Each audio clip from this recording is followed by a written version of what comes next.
mapipigilan at mawawala ang bilang ng mga taong hindi marunong magbasa at magsulat. Hanggat may kahirapan, marami pa rin di makakapag-aral. Sana po magkaroon ng magandang solusyon para dito, no? Kaya tayo namang marunong magbasa at magsulat ay hikayatin natin ng iba na matulungan ang hindi marunong magbasa at magsulat. Oo, sana nga ganun lang yung kadali. Kuya Eric, Bible story na po. Okay, umpisahan na natin. Kahapon ay natunghayan natin ang tungkol sa pagtatagpo at pag-uusap ni Esau at ni Jacob. At napakaganda po ng naging resulta ng kanilang pagkikita dahil tinanggap po ng masaya ni Esau si Jacob. Hindi po naggalit si Esau kay Jacob. Bagaman, inakala po ni Jacob naggalit ang isa sa lubong ni Esau sa pagkikita nila. Oo, at nagbigay nga ng kaloob si Jacob para kay Esau at tinanggap naman yun ni Esau. At narito pa ang sumunod na nangyari. Ating tunghayan, basahin natin ang nakasulat sa aklat ng Henesis pa rin sa 33:9 hanggang 20. At sinabi ni Esau, "Mayroon akong kasya, kapatid ko. Ariin mo ang iyo." "Hindi, ipinamamanhik ko sa iyo na kung ngayon nakasundo ako ng biyaya sa iyong paningin, ay tanggapin mo nga ang aking kaloob sa aking kamay. Yamang nakita ko ang iyong mukha, na gaya ng nakakita ng mukha ng Diyos. At ikaw ay nalugod sa akin. Tanggapin mo, ipinamamanhik ko sa iyo ang kaloob na dala sa iyo, sapagkat ipinagkaloob sa akin ng Diyos. At mayroon ako ng lahat." At ipinilit sa kanya, at kanyang tinanggap, at kanyang sinabi, "Yumaon tayo, at tayo'y lumakad, at ako'y mangunguna sa iyo. Nalalaman ng aking Panginoon na ang mga bata ay mahihina pa, at ang mga kawan at ang mga baka ay nagpapasuso.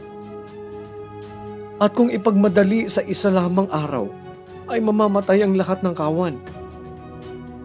Magpauna ang aking Panginoon sa kanyang lingkod, at ako'y mamamatnubay na dahan-dahan, ayon sa hakbang ng mga hayop na nasa aking unahan, at ng hakbang ng mga bata, hanggang sa makarating ako sa aking Panginoon sa Seir.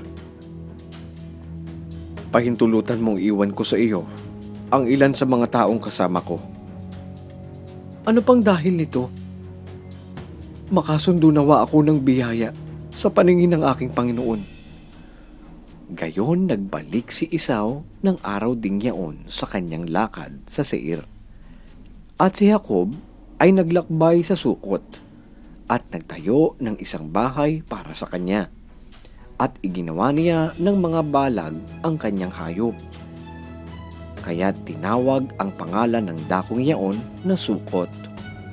At dumating si Jacob na payapa sa bayan ng Sikem na nasa lupain ng Kanaan, nang siya'y manggaling sa Padan Aram, at siya'y humantong sa tapat ng bayan. At binili ang pitak ng lupa na pinagtayuan ng kanyang tolda sa kamay ng mga anak ni Hamor, na ama ni Sikem, ng 100 putol na salapi. At siya'y nagtindig doon ng isang dambana, at tinawag niyang El Elohe Israel. Ang ganda po talaga ng pagkikita ng magkapatid. Walang galit o sumbatan na nangyari. Sa halip ay kabutihan at kabaitan, pati na ang pag-iibigan ay makikita sa kanila. At yun naman talaga ang nararapat mga bata. Kagaya nga nung sinabi ko nung nakaraan, ano man ang nagawa sa iyo ng iyong kapwa, o maging ng iyong kapatid sa iyo, ay hindi dapat magkaroon ng pagtataniman o galit sa puso. Dapat ang maghari ay ang kapayapaan at pagmamahalan. At pag may pag-ibig ka, marunong kang magpaumanhin at magpatawad. Eto, basahin natin ang sinasabi sa aklat ng Kolosas sa 3 at 14. At sa ibabaw ng lahat ng mga bagay na ito, ay mangagbihis kayo ng pag-ibig na siyang tali ng kasakdalan. Yun, kaya pag laging bihis natin ang pag-ibig, di ba, laging may patawaran, merong pagtitiis at pagmamahalan, at yun ang makikita sa atin. Opo, Kuya Eric. Tandaan nyo rin yun mga bata At next week, God willing, subaybayan nyo kaming muli dahil pag-aaralan natin at matututunan natin ang mga kasaysayan ng mga lingkod ng Diyos nung una. Kaya huwag kayong absent sa panonood ng Bible story Ang pagbabasa at pagsusulat ay mahalagang bahagi ng ating buhay. Kaya naman, sinisikap ng mga magulang na mapag-aral ang kanilang mga anak sa abot ng kanilang makakaya. Pero may ilan pa rin na hindi nagkaroon ng palad na magkaroon ng pagkakataon na makapag-aral. Kaya naman, kung may humihingi ng tulong sa atin o nakakita tayo na pwede nating matulungan, gawin natin ito. Dahil ang sabi sa Biblia sa Aklat ng Mateo sa 5:42 ay ganito. Bigyan mo ang sa iyo'y humihingi at huwag mong talikdan ang sa iyo'y nangungutang. Kung loloobin ng Diyos, marami pa tayong makabuluhang pag-aaralan sa susunod na linggo. Huwag kayong liliban, ha?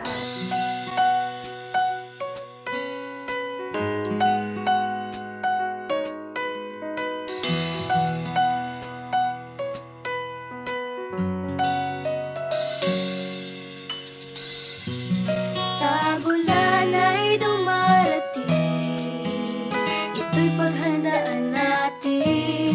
Katawan ay palakasin sa mga wastong pagkain. Kalungkutan natin ay papawiin. Pagkatapos ng ulan, araw ay sisikat din. Sa pagbuhos ng ulan, ating ngang nalalaman, sa Diyos nagmumula ang kabutihan. Pananim at kagubatan, nadidiligan, sa lupa'y nararamdaman kanya. Pagmamahal, magpakailanman.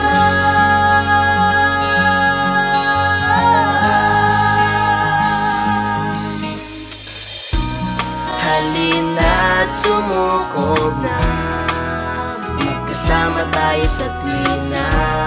Sa hirap at sa saya, tag-ulan may di bali na. Sa problema ay huwag na padadala. Sa pagtila ng ulan, panibagong pag-asa. Sa pagbuhos ng ulan, ating nang nalalaman,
Hanggang dito mga bata, next week kung loloobin ng Panginoon ay muli tayong magkita-kita. Dito lang sa nag-iisang Bible School on Air, ang KNC Show! KNC Show, we'll teach us while we grow.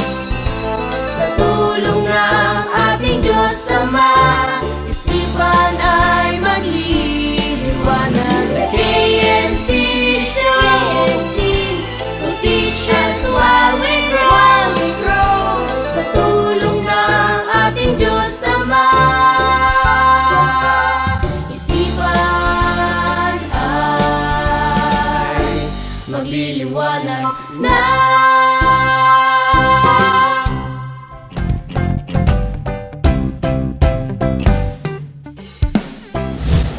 Sa panahon natin ngayon ay may ilang tao pa rin ang may kakulangan sa kaalaman sa pagbasa.